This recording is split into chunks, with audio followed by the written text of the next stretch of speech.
नमस्ते दोस्तों। आज सुनिए पत्नी की समझदारी। उस दिन करीब 8 साल के बाद मानसी को एक हेयर सैलून से बाहर आते देखा तो आंखों पर विश्वास नहीं हुआ। कॉलेज के दिनों में वह कभी मेरी बहुत अच्छी दोस्त हुआ करती थी। फिर वह एमबीए करने मुंबई चली गई और हमारे बीच संपर्क कम होते होते समाप्त हो गया था। मैं मुस्कुराता उसके सामने पहुंचा तो उसने भी मुझे फौरन पहचान लिया।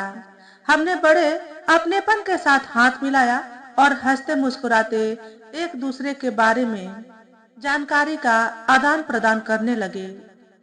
तुम यहाँ दिल्ली में कैसे नजर आ रही हो? मेरे पति को यहाँ नई जॉब मिली है। क्या पति को घर छोड़कर केस कटवाने आई हो? नहीं भाई, वे मुझे यहाँ छोड़कर किसी दोस्त से मिलने गए हैं, बस अब लेने आते ही होंगे। तुम बताओ, जिंदगी कैसी गुजर रही है? ठीक ठीक सी गुजर रही है। तुम्हारी पत्नी क्या करती है? अंजू नौकरी करती है। तुम तो कहा करते थे कि पत्नी को सिर्फ घर गृहस्थी की जिम्मेदारियां संभालनी चाहिए। फिर अंजू को नौकरी कैसे करा रहे हो? उसने हंसते हुए पूछा। मैं तो अभी भी यही चाहता हूँ कि अंजू घर में रहे, पर आज की महंगाई में डबल इनकम का होना जरूरी है। बच्चे कितने बड़े हो रहे हैं? हमारा एक बेटा है समीर, जो पिछले महीने 6 साल का हुआ है। उसके लिए भाई या बहन अभी तक क्यों नहीं लाए हो? अरे, दूसरे बच्चे की बात ही मत छेड़ो। आजकल एक बच्चे को ही ढंग से पालना आसान नहीं है। तुम अपने बारे में बताओ। मैं तो कोई जॉब नहीं करती हूँ। पति सॉफ्टवेयर इंजीनियर है। 3 साल अहमदाबाद में रहे। अब यहाँ दिल्ली की एक कंपनी में जॉब शुरू करने के कारण 2 महीने पहले यहाँ आए हैं। अभी तक मन नहीं लग रहा था, पर अब तुम मिल गए हो तो अकेलेपन का एहसास कम हो ही जाएगा। कब मिलवा रहे हो अंजू और समीर से? संजीव, बहुत जल्दी मिलने का कार्यक्रम बना लेते हैं। तुमने अपने बच्चों के बारे में तो कुछ बताया नहीं। मैंने जानबूझकर विषय बदल दिया। मेरी 2 बेटियां हैं, श्वेता और शिखा। श्वेता स्कूल जाती है और शिखा अभी 2 साल की है।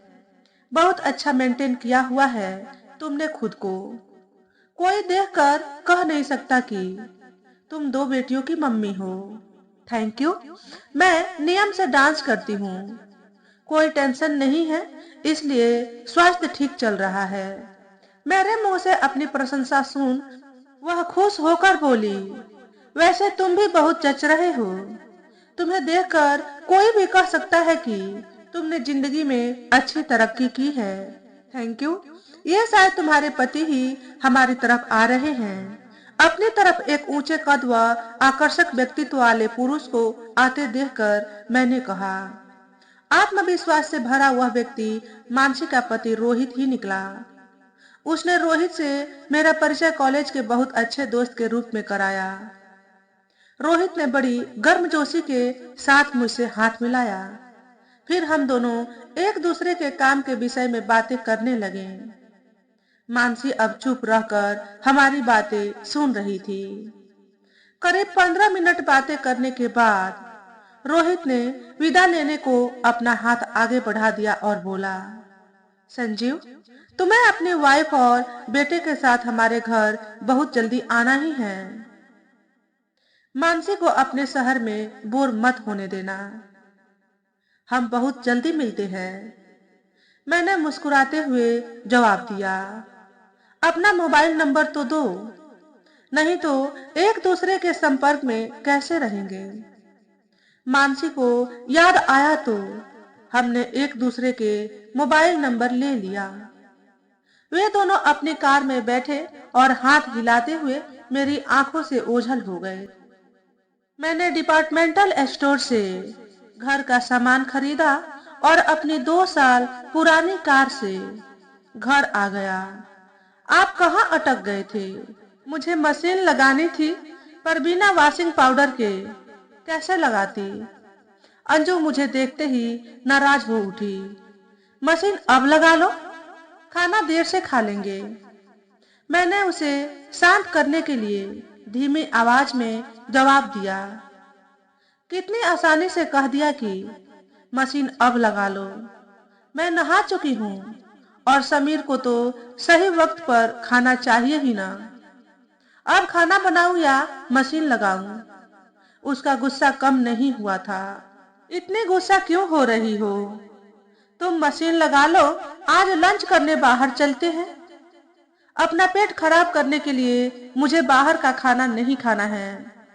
आप यह बताओ कि अटक कहाँ गए थे? अटका कहीं नहीं, ऐसे ही विंडो शॉपिंग करते हुए समय का अंदाजा नहीं रहा। न जाने क्यों उसे मानसी और रोहित से हुई मुलाकात के बारे में उस समय कुछ बताने को मेरा मन नहीं किया। अंजू ड्राइंग रूम में समीर द्वारा फैलाई चीजें उठाने के काम में लग गई। अब उसका ध्यान मेरी तरफ न होने के कारण मैं उसे ध्यान से देख सकता था। कितना फर्क था मानसी और अंजू के व्यक्तित्व में। शादी होने के समय वह आकर्षक फिगर की मालकिन होती थी, पर अब उसका शरीर काफी भारी हो चुका था। चेहरे पर तनाव की रेखाएं साफ पढ़ी जा सकती थी। उसका स्वास्थ्य ठीक नहीं रहता। समीर के होने के समय से उसे पेट और कमर दर्द ने एक बार घेरा तो अब तक छुटकारा नहीं मिला है। अंजू की मानसी से तुलना करते हुए मेरा मन अजीब सी खिन्नता महसूस कर रहा था। रोहित और हमारे आर्थिक स्तर में खास अंतर नहीं था, पर हमारी पत्नियों के व्यक्तित्व कितने विपरीत थे। मेरा चेहरा सारा दिन मुरझाया सा रहा। रात में भी ढंग से नींद नहीं आई। मानसी का रंग रूप आंखों के सामने आते ही बगल में लेटी अंजू से अजीब सी चिढ़ हो रही थी। किसी से अपनी हालत की तुलना करके दिमाग खराब करने का कोई फायदा नहीं होता है। खुद को बार बार ऐसा समझाने के बाद ही मैं ढंग से सो पाया था। मेरे पास मानसी का 2 दिन बाद ही ऑफिस में लंच के समय फोन आ गया। अपने घर का पता बताओ, हम आज रात को अंजू और समीर से मिलने आ रहे हैं। उसकी यह बात सुनकर मैं बहुत बेचैन हो उठा। आज मत आओ, अंजू को अपने भाई के यहाँ जाना है। मैंने झूठ बोलकर उनके आने को टाल दिया। चलो उनसे मिलने फिर किसी और दिन आ जाएंगे, पर तुम अपना पता तो लिखवा ही दो। मैं उसे घर बुलाना नहीं चाहता था, पर मजबूरन उसे अपना पता लिखवाना पड़ा। मैंने उससे ज्यादा बातें नहीं की। कहीं मन ही मन मैंने यह फैसला कर लिया कि मैं उनके साथ ज्यादा घुलने मिलने से बचूंगा।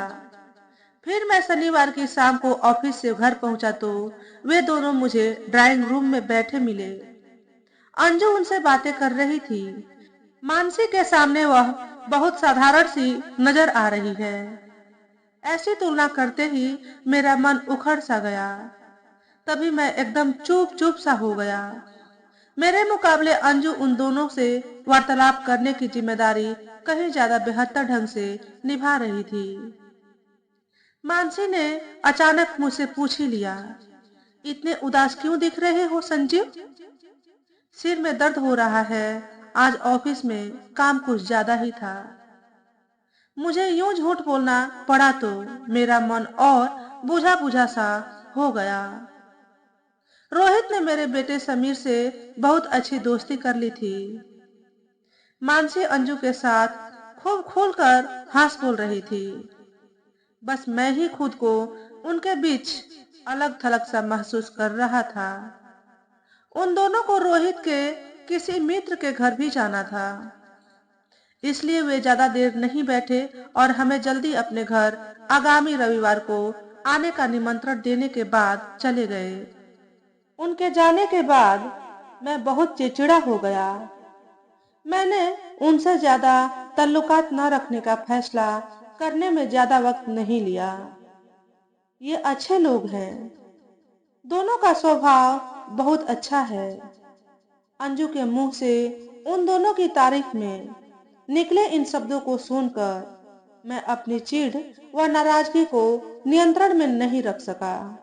यार, इन लोगों की बात मुझसे मत करो।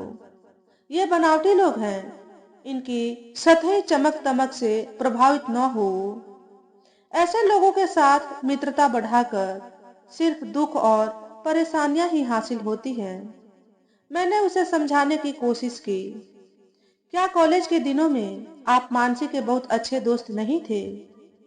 मुझे यूं अचानक उत्तेजित होता देखकर वह हैरान नजर आ रही थी। मानसी मेरे एक अच्छे दोस्त नवीन की प्रेमिका थी। इस कारण मुझे उसे सहन करना पड़ता था। जब मानसी का उसके साथ चक्कर खत्म हो गया, तब मैंने उसके साथ बोलना बिल्कुल खत्म कर दिया था। वह न तब मुझे पसंद थी और न आज। मुझे तो दोनों अच्छे इंसान लगे हैं। क्या अगले संडे हम उनके घर नहीं जाएंगे? नहीं जाएंगे। और अब कोई और बात करो। हमें नहीं रखना है इनके साथ ज्यादा संबंध। रूखे से अंदाज में उसे टोक कर मैंने मानसी और रोहित के बारे में चर्चा खत्म कर दी। अंजू ने फिर उन दोनों के बारे में कोई बात नहीं की। सच तो यह है कि वह मुझे ज्यादा खुश नजर आ रही थी। उसने बड़े प्यार से मुझे खाना खिलाया और सोने से पहले सिर की मालिश भी की। अगले दिन अंजू ने मुझे सुबह उठाकर मुस्कुराते हुए कहा, उठिए सरकार, आज से हम दोनों रोज नियमित रूप से घूमने जाया करेंगे। यार, तुम्हें जाना हो तो जाओ, पर मुझे सोने दो। मैंने फिर से रजाई में घुसने की कोशिश की। नहीं जनाब, ऐसे नहीं चलेगा। अगर आप मेरा साथ नहीं देंगे तो मैं और मोटी हो जाऊंगी। क्या आप मुझे मानसी की तरह सुंदर और स्मार्ट बनता नहीं देखना चाहते हो? अंजू की बात सुनकर मैं उठ बैठा और फिर बोला, तुम उसके जैसा नकली पीतल नहीं बल्कि खरा सोना हो। बेकार में उसके साथ अपनी तुलना करके टेंशन में मत आओ। अंजू ने अपनी बाहों का हार मेरे गले में डालकर कहा, टेंशन में मैं नहीं बल्कि आप नजर आ रहे हो। मैं टेंशन में नहीं हूँ। मैंने उससे नजरें चुराते हुए जवाब दिया, मैं आपके हर मूड को पहचानती हूँ जनाब। मुझसे कुछ भी छिपाने की कोशिश बेकार जाएगी। क्या मतलब? मतलब यह कि मेरी मानसिक सुख शांति की खातिर आपकी झूठ बोलने की आदत बहुत पुरानी है। तुम्हारी बात मेरी समझ में नहीं आ रही है। मैंने कब तुमसे झूठ बोला है? अंजू ने हल्के फुल्के अंदाज में जवाब दिया, मैं बताती हूँ। जब हमारे पास कार नहीं थी तो आप कार की कितनी बुराई करते थे। कार के पुर्जे महंगे आते हैं, सर्विसिंग महंगी होती है, पेट्रोल का खर्चा बहुत बढ़ जाता है। मुझे ड्राइव करना अच्छा नहीं लगता। और भी न जाने आप क्या क्या कहते थे। तुम कहना क्या चाह रही हो? पहले एक और बात सुनो और फिर मैं आपके सवाल का जवाब दूंगी। जब समीर के एडमिशन का समय आया तो आप महंगे पब्लिक स्कूलों के कितने नुक्स गिनाते थे। वहां पढ़ने वाले अमीर माँ बाप के बच्चे छोटी उम्र में बिगड़ जाते हैं। बच्चे को अच्छे संस्कार घर में मिलते हैं, स्कूल में नहीं। जैसी दलीलें देकर आपने मेरे मन को शांत और खुश करने की सदा कोशिश की थी। मैं जो कहता था वह गलत नहीं था।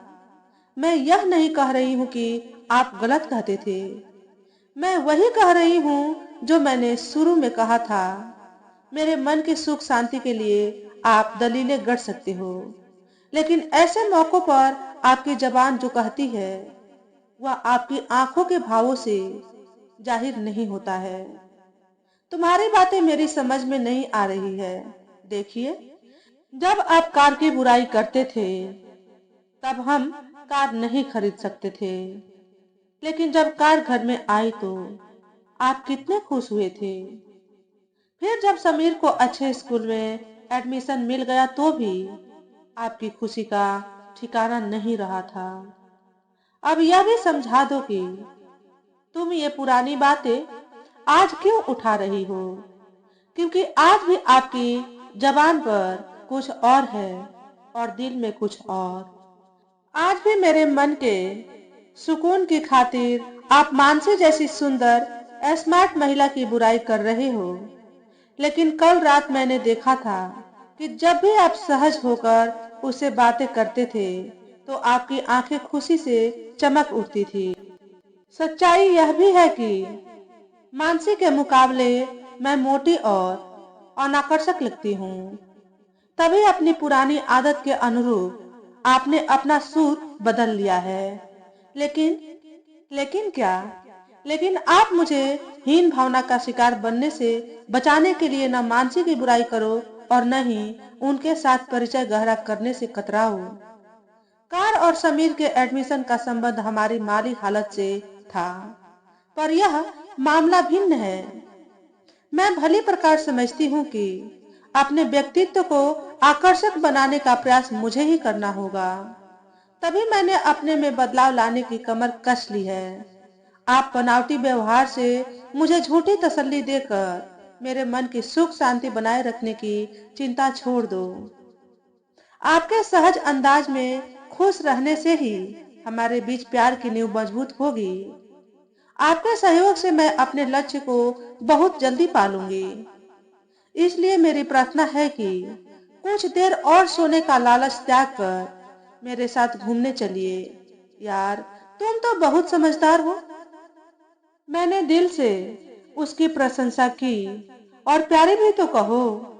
अंजू इतरा उठी, बहुत बहुत प्यारी भी हो, मेरे दिल की रानी हो। Thank you. अगले संडे हम मानसी के घर चलेंगे ना? श्योर। और अभी मेरे साथ पार्क में घूमने चल रहे हो ना? जरूर चल रहा हूँ, पर वैसे इस वक्त मैं तुम्हारे साथ कहीं और होना चाहता हूँ। मेरी आवाज नशीली हो उठी। कहाँ? इस रजाई की गर्माहट में। अभी सारा दिन पड़ा है। पहले पार्क चलो। मेरी आंखों में प्यार से झांकते हुए अंजू का चेहरा लाज शर्म से लाल हो उठा तो वह मेरी नजरों में संसार की सबसे खूबसूरत औरत बन गई थी। तो दोस्तों, आज के वीडियो में बस इतना ही। अगर हमारे द्वारा बताई गई कहानी थोड़ी सी भी अच्छी लगी हो तो वीडियो को लाइक और शेयर करें। चैनल पर पहली बार आए हो तो चैनल को सब्सक्राइब करके बेल नोटिफिकेशन को ऑल पर सेट कर लें, ताकि आपको ऐसे ही अच्छे अच्छे वीडियो देखने को मिले। हमेशा खुश रहें, हमेशा स्वस्थ रहें। वीडियो देखने के लिए आपका बहुत बहुत धन्यवाद।